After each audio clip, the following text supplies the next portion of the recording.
Swayam Prabha. Digital India. Educated India.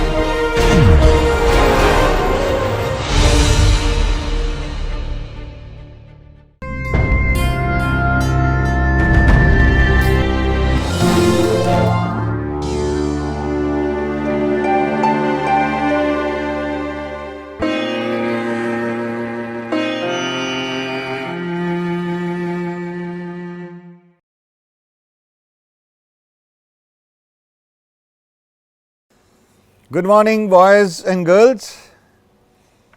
Today we will be talking on drugs that produce vomiting and that can prevent vomiting. Vomiting and emesis is the same term.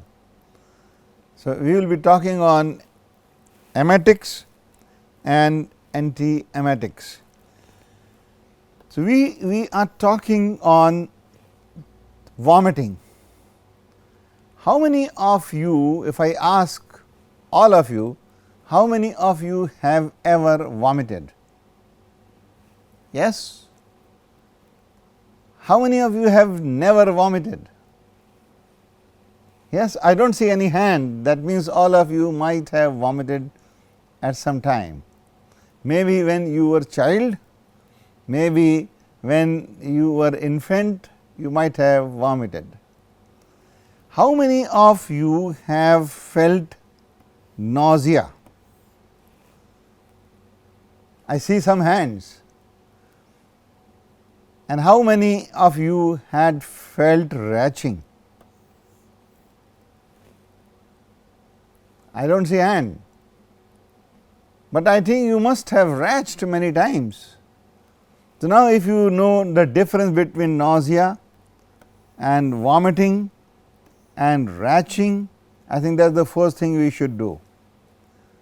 Vomiting means the actual expulsion of the gastric content through mouth, and expulsion of the gastric content from the rectum or from anus is diarrhea. So, vomiting is the actual expulsion from gastric content from through mouth is vomiting. Now, this can happen, this is an active process, and you might have seen the person who vomits, he just like this, that means his abdominal muscle contracts, the diaphragmatic muscles they contract, glottis closes, and with the force the content from the stomach comes out, that is a vomiting.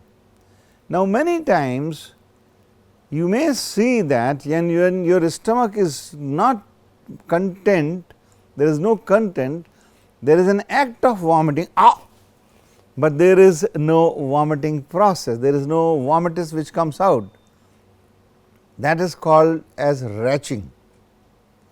Many times you feel something that I am feeling like vomiting, but I do not vomit.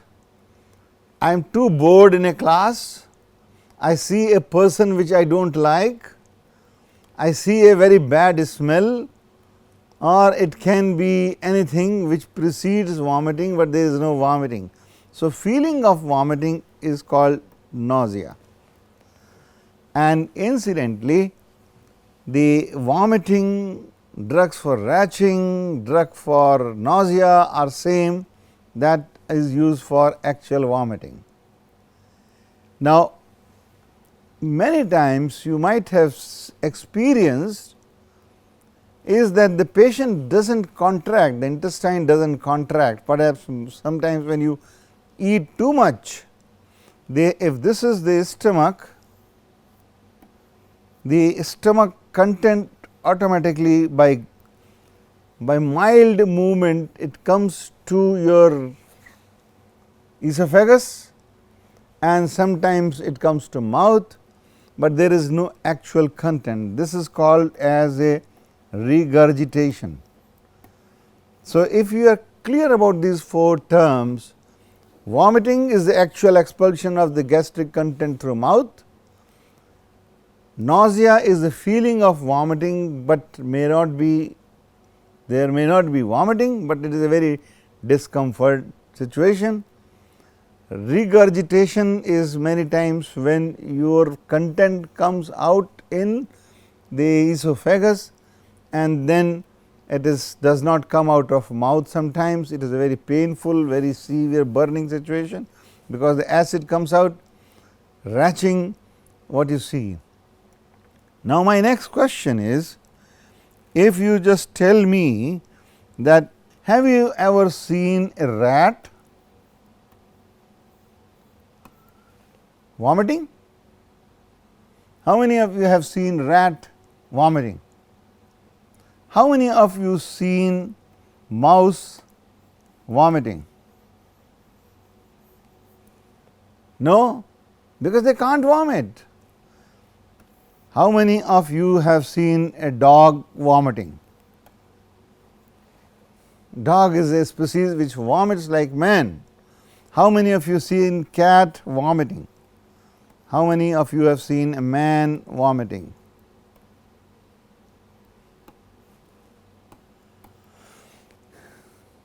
The message here is the vomiting is a reflex process, is a protective mechanism which is present in higher species, and only privileged species, I would say, which can vomit out the things, and the small species, they do not have the vomiting reflex. How many of you vomit simultaneously, if I say in a lighter vein? I think all of us read throughout the year, and on a 3 hours examination session we vomit our knowledge which we have acquired for years together, but that is not the disease process. Now, if I ask you that what are the causes of vomiting, it can occur anything and many things which can induce nausea and vomiting. If I ask you, can you name any physiological thing which can cause vomiting? Yes, any of you? Your neighbor, your mother, your married sister who has a daughter, if you watch carefully, during pregnancy there is a possibility that in the first trimester of pregnancy there is a vomiting, and that is called as a pregnancy vomiting. That is much more common in the first trimester of pregnancy, not in second, not in third. Many times when a lady vomits, her grandmother or her mother-in-law or her husband compliments, now you are vomiting for the first time during pregnancy, after marriage, that means there is a likely to be good news. But when this vomiting becomes severe and serious, then it has to be controlled, and many times when the vomiting is so severe, it is called as hyperemesis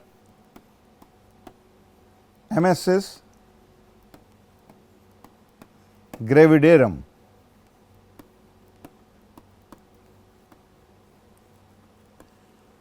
And sometimes this vomiting becomes so serious and so severe that you have to give aggressive treatment, and it can cause harm to the patient, because harm to the pregnant lady, because it can cause hyponatremia, it can cause severe contraction of the abdomen and abortion and things like that, and therefore, it requires treatment.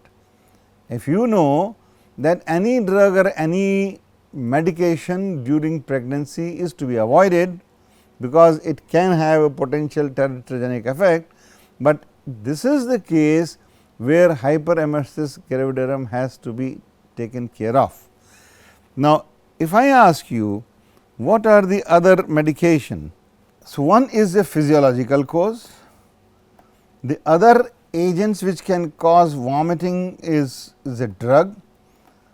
Several drugs can cause vomiting as their side effect.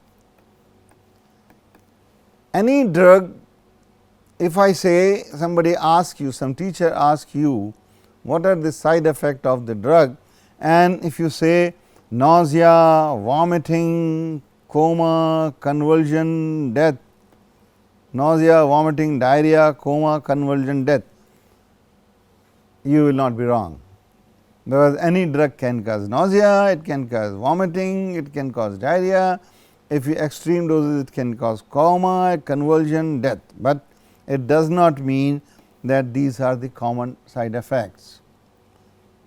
Many drugs they cause nausea and vomiting, and the drugs which are known to cause nausea and vomiting are all anti-malarial drugs, many cardiac drugs, and drugs like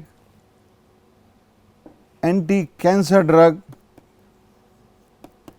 Now, if you just say an anti-cancer drug, they are known to cause vomiting so severe that the person would prefer many times not to take anti-cancer drug, but to suffer from cancer and then vomiting, and this is called as chemotherapy induced vomiting, CIE or CIV, chemotherapy induced vomiting is so severe that itself is an entity and it has to be treated aggressively in all patients. Patient after surgery or patient after you can say anesthesia, they have anesthetic agents, they cause severe nausea and severe vomiting, and the risk of vomiting after surgery or during surgery is great, because the vomiters can get aspirated into the tracheal chain or it can go into the respiratory tract and can cause severe problem, because it can cause the infection, it can cause all complications. So, this is called as post operative nausea and vomiting, PONV. Now, this is, have you traveled in a fast train or bus in hill, train or bus, or have you traveled on a fast long height elevators or lift? Have you ever seen subjects traveling in the bus or ship suffering from vomiting? They vomit.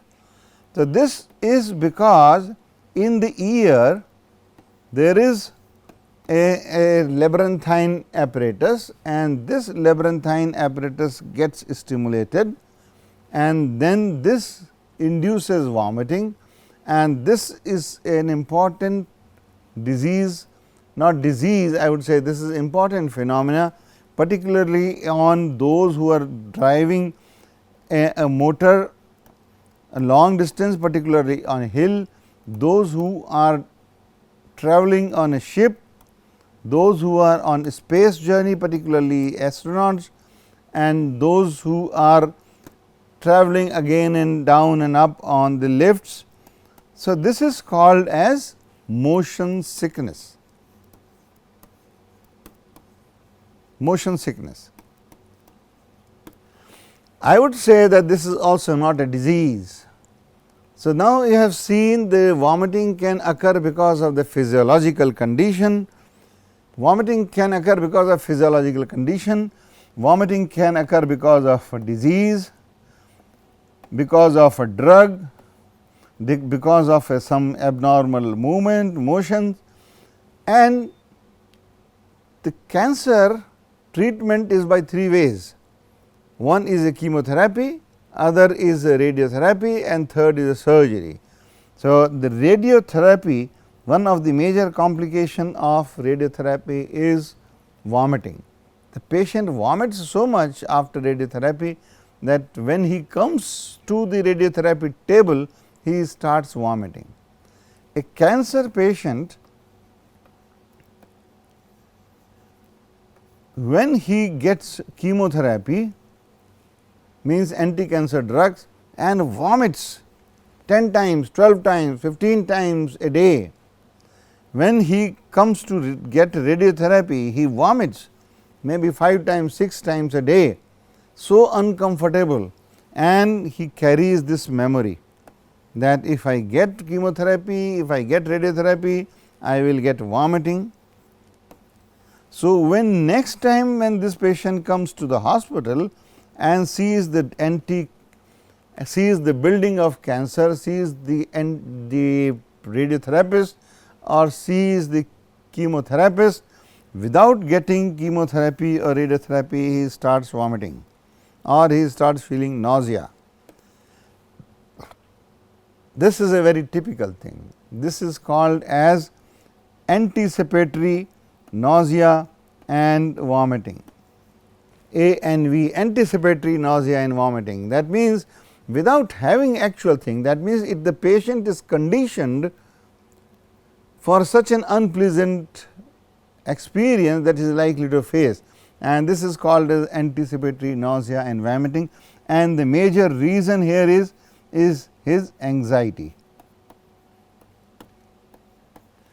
Now, once you understand that, now if I come back, vomiting, what is this structure looks like?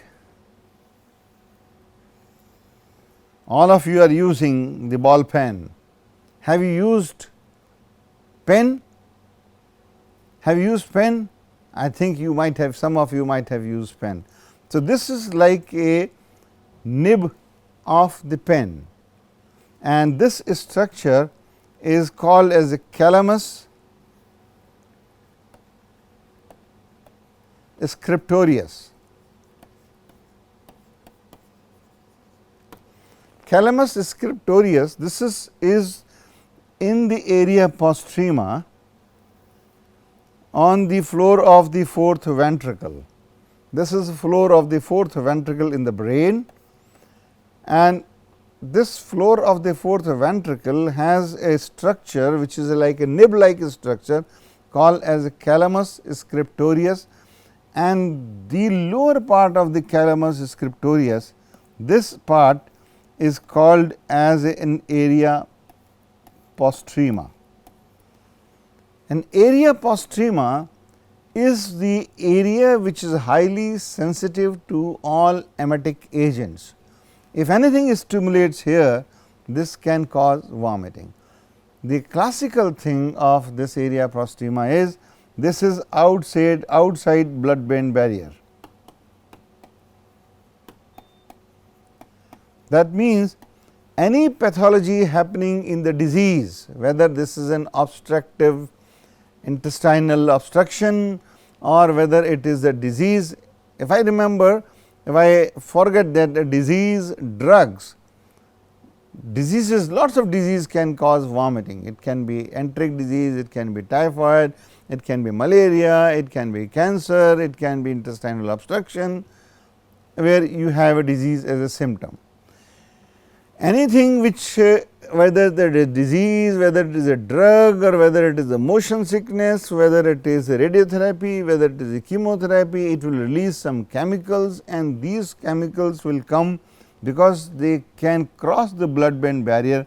They are outside blood brain barrier, they come and stimulate the area postrema.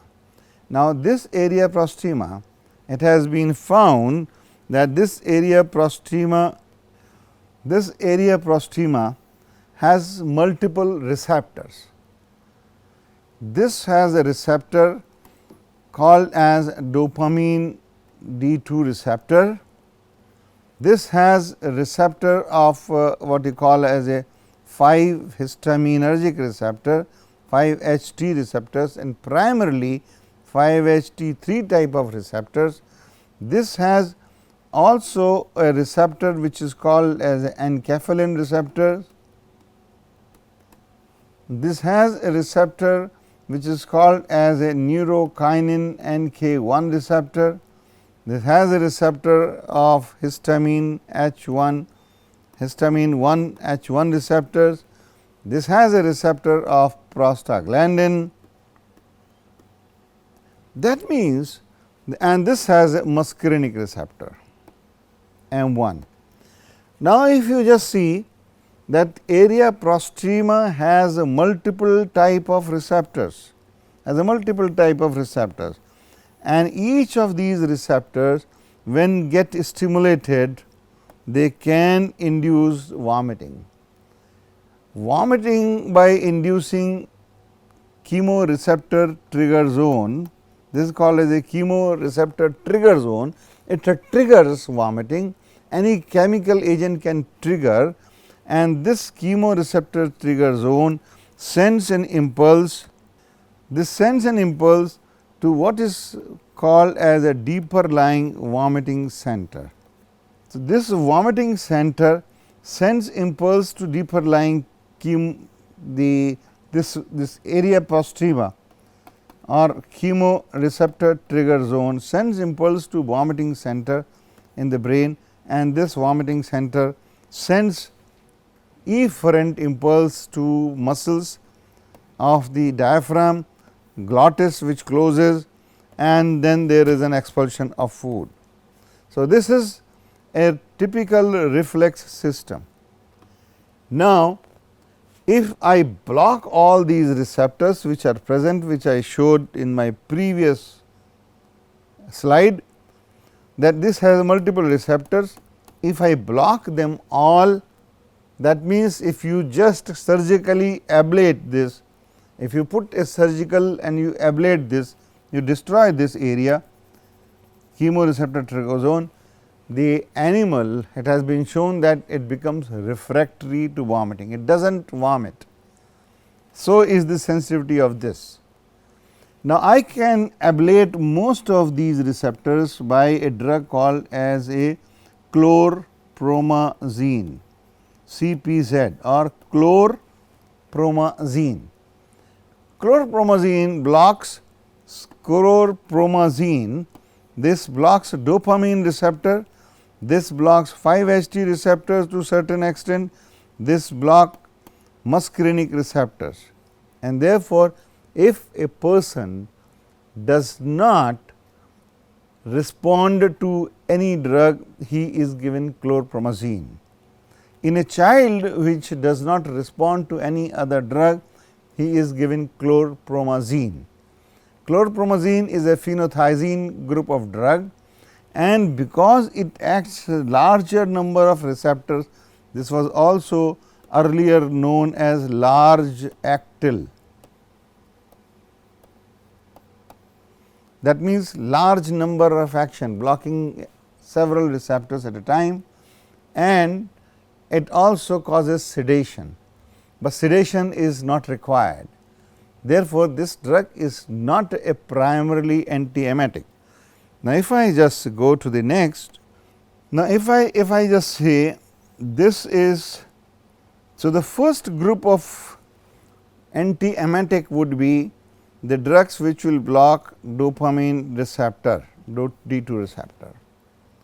So, the first class of drug anti-emetic, if I say anti-emetic, the first or the most important group of drug would be dopamine blocker, and dopamine blocker drug is, I will just take you later, is metoclopramide.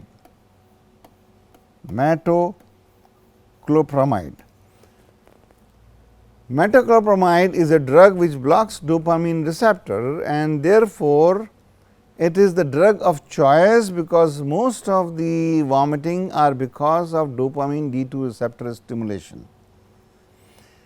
The problem with the metoclopramide, that if you give high dose of metoclopramide, this metoclopramide will also go into the vomiting center, and it will go also into the other areas of the brain, and in brain, if the dopamine receptor is blocked, then you know that dopamine is involved in the movement disorder. So, it can cause tardive dyskinesia, or it can cause Parkinson's like syndrome or extrapyramidal reaction. So, major side effect of dopamine antagonist metoclopramide in high dose, it can cause extrapyramidal reaction in some, and this EPS or extrapyramidal reaction in high dose of metoclopramide is seen primarily in children and old age.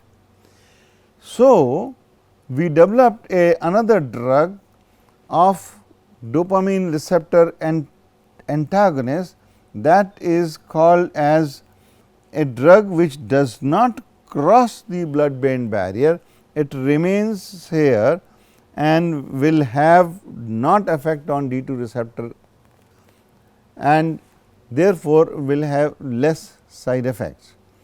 The other group of drug would be the drugs which will block the histamine receptor and therefore, histamine H1 receptor antagonist will be another class of drug. The third class of drug would be muscarinic receptor antagonist, because they will block.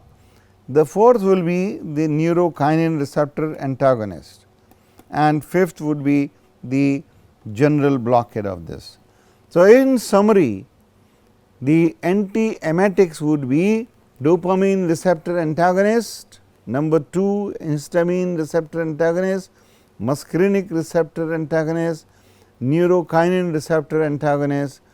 In muscle in morphine poisoning, it is a morphine receptor antagonist, and if it does not work, then you give the receptors which blocks, if you give the drug which blocks all the receptor.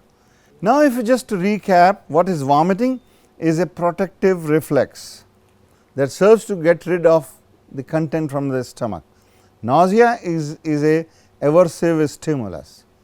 What is vomiting center? It is a deeper lying center which stimulates and sends efferent impulse to the diaphragmatic muscles, into the muscles of the glottis which closes, and it also lacks blood brain barrier. What is chemoreceptor trigger zone? It is a calamus scriptorius which has lots of receptors, 5-HT3 receptors primarily, dopamine D2 receptors, acetylcholine muscarinic M1 receptors, neurokinin receptors. It has also cannabinoid receptor and particularly cannabinoid 1B receptor, cannabinoid 1 receptor and caffeine receptors, or you can say opioid receptor. Now, therefore, logically if you block these receptors, the person can have an anti-emetic effect. This is just what we talked now, that the vomiting center is a deeper lying structure, and this vomiting sense gets impulse from all the type of receptors, and this sends impulse from to the glossopharyngeal apparatus, vagal stimulation. If you stimulate your vagus nerve, then it also sends impulse to the vomiting center and person causes vomiting. You might have seen the patient who eats too much in a party and then want to still eat more, they go to washroom and they put a gag on this, they put a rub the vagus nerve and then they can vomit. If you have drunk too much of alcohol, you put the vagus nerve stimulation and the person can vomit. Now, the drugs which can burn vomiting, can cause vomiting, are primarily the cytotoxic drug, opioids, apomorphine, bromocriptine, amantine. These are the classical drugs which can cause vomiting. And if you remember, the drug called digitalis, which is used for heart, the major side effect, important side effect is vomiting.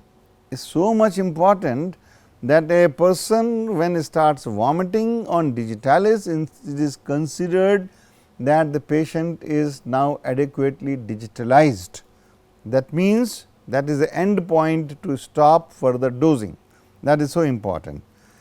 Now, so that induce vomiting, apomorphine. Apomorphine is a very powerful dopamine receptor agonist, and if you dopamine receptor agonist, if you stimulate this will cause vomiting. Now, apomorphine has been used to induce vomiting sometimes. Ipecac, this is obtained from plant, and this irritates gastric mucosa and then sends impulse to chemoreceptor trigger zone and causes vomiting. The vomiting induction is sometimes done, not now so frequently done, in cases of poisoning, what you call as a decontamination of the stomach. So, in that case, the emergency kit either used to have apomorphine or ipecac, but it is not used nowadays because this itself is a slightly painful process. So, if I just recap, the vomiting drugs are 5-HT3 receptor antagonists, because these drugs are considered to be much safer. The second is centrally acting dopamine receptor antagonist, and then cannabinoid receptor antagonist also.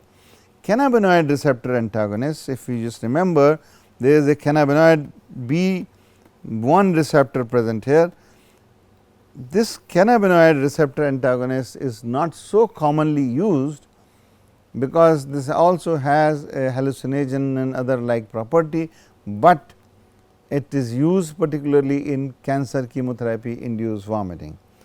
NK receptor means neurokinin receptor antagonist, histamine receptor 1 antagonist, and muscarinic receptor antagonist. So, primarily now if I see, the most important use of 5-HT3 receptor antagonist is in cytotoxic drug induced vomiting. That is the most important. Neurokinin receptor antagonist is more useful in delayed onset, because once you give chemotherapy, the person vomits, which is called as early vomiting, 6 hour, 8 hours, but these patients vomit also second phase vomiting after 12 hours to 24 hours and even later. That is called as a delayed nausea and vomiting. So, in cancer patient there are 3 vomiting. One is the early vomiting within 6 hours, the second is the delayed vomiting which happen up to 12 hours or 24 hours, and third is anticipatory nausea and vomiting. And this is how the muscarinic receptor antagonist and histamine receptor antagonist, these drugs are primarily found to be effective in motion sickness. What are the 5-HT3 receptor antagonists?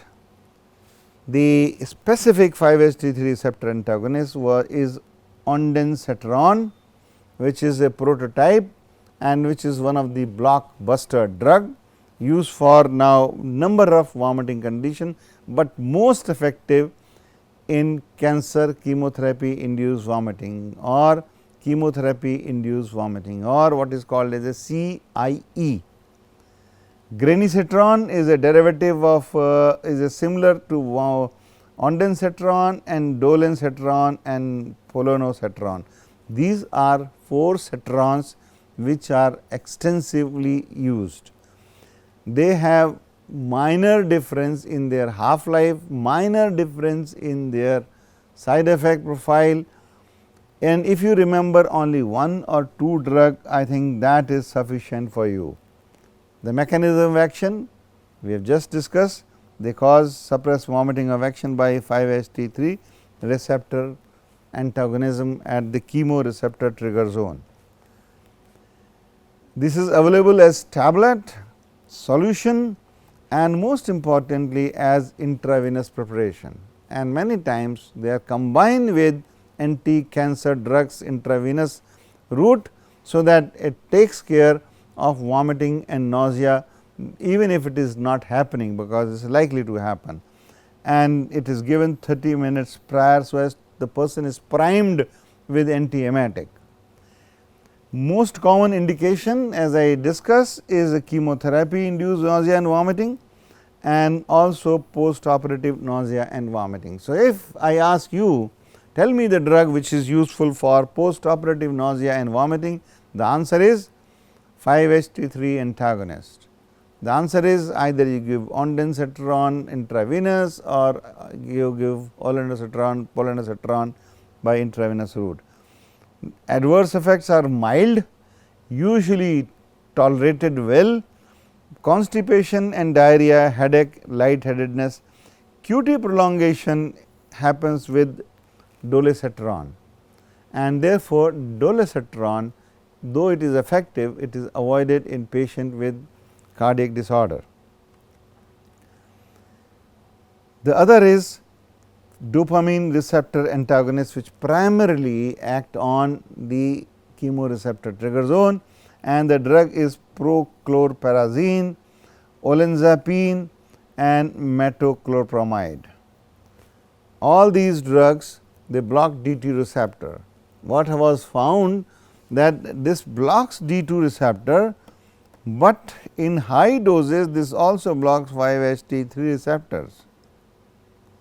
5-HT3 receptors, and when this was found that in a high dose it also blocks 5-HT3 receptors, that was the reason of discovery of 5-HT3 receptors in area postrema. So, mechanism of action is primarily dopamine receptor antagonist. Adverse effect primarily in high dose is extrapyramidal reaction, and of course, what is called as a Parkinsonism like syndrome. Now, why this happens? Because you have blocked the dopamine receptor. Now, if there is a Parkinsonism patient, in Parkinsonism patient what you are giving is the D2 receptor agonist or dopamine receptor agonist. Now, if the patient of dopamine receptor agonist, they vomit, what do you give? You will definitely not give dopamine receptor antagonist, because that will also block the desired dopaminergic action. In that case, anticholinergic drug would be given.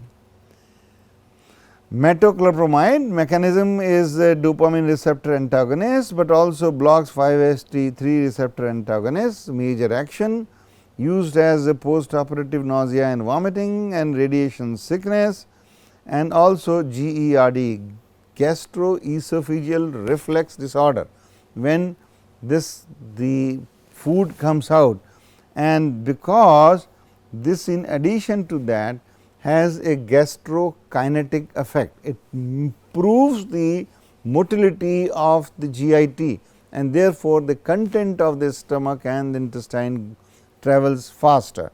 So, metoclopramide acts by two mechanisms, three mechanisms. One is primarily blocks the dopamine receptor.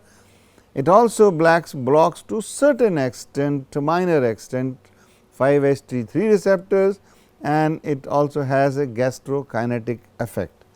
Adverse effect in high dose is extrapyramidal effect, primarily in older age and in children. It has a low ceiling effect, that means, if there is a severe vomiting, it does not affect much. Cannabinoid receptor, there are two cannabinoid receptors are used, one is dronabinol, other is nebilon. They are not so commonly used, but they are used primarily in cancer patient, and they block the CB1 receptor in chemoreceptor trigger zone, and this is used for primarily for cancer chemotherapy vomiting, and this also appetite stimulants. Where appetite stimulation is required is in cancer patient, because in cancer patient the appetite is already deeply suppressed, they are anorexic, and therefore, even though at the cost of then they can cause some abuse potential, it is given, because at the terminal stage abuse potential is not a matter of much concern. You give cannabinoid and CB1 receptor, so that it stimulates appetite, it reduces nausea. The next one is neurokinin NK1 receptor antagonist. This is the problem of with this drug, this is a quite expensive, and therefore, this is not used. If used only specifically for those patients who are very severe vomiting after chemotherapy, that is aprepitant. This is a commonly used aprepitant. The other drug is fosaprepitant, rolapitant and nupitant. So, this is a pitants, we just see pitents, aprepitant, fosapitant, and they are used as a parenteral. There is not much difference between all these pitents, but they are longer duration, and they are effective in delayed phase of cytotoxic vomiting, and this is prescribed with usually 5-HT3 antagonists and also sometimes dexamethasone. So, dexamethasone is classically not considered as antiemetic, but is used as an adjuvant antiemetic in cancer patient. Histamine receptor antagonist, as I said that this is the vomiting center, histamine receptor is also present, and this is primarily present in vomiting where there is because of some allergic reaction or in motion sickness. So, this is a cyclizine, maclizine, promethazine and diphenhydramine. Now, mechanism of action of this is a vestibular apparatus, that is in ear, this is a vestibular apparatus and that receptor is primarily blocked. The major problem with this is sedation, and therefore, they cannot be given in a patient who is driving or in a subject who is driving or doing some finer work on the machine. Scopolamine, as I said that this is the vomiting receptor, muscarinic receptor 1 is also present, and therefore, muscarinic receptor antagonist, the drug is scopolamine or hyoscine. Now, if you give hyoscine, then the problem is that this causes drowsiness, and therefore, it is not advisable to give drowsiness inducing drug in patient who is driving, and therefore, a transdermal patch is now available, which is put here, and the patient can walk, patient can travel, a small amount of drug will be continuously released and the patient will be happily moving around. All the side effects which are because of anticholinergic mechanism, dryness of mouth, visual disturbance, they are known to happen there. The other drugs which are primarily not classical antiemetic, but used in vomiting cases, particularly regurgitation, is cisapride and tegaserod. They are 5-HT4 receptor antagonists. They promote gastrointestinal transit and enhance the gastric emptying, and therefore, indirectly prevents vomiting. So, if I say the drugs for GERD, what are the drug is cisapride, mosapride, tegaserod. Steroid dexamethasone is by preventing suppressing peritumoral inflammation and prostaglandin production. As I said, the prostaglandin receptors are also present. So, this is the steroid which is used, but not as a primarily. If I ask you what should be the best drug for anticipatory nausea and vomiting, if you just a cancer patient, you are taking a cancer patient to a cancer hospital. If you are a cancer patient to vomit to surgery, what do you give?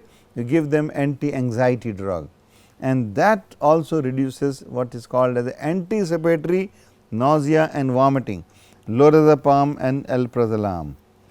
So, lorazepam, alprazolam are not classical antiemetic, but they are used only as anticipatory vomiting preventing mechanism.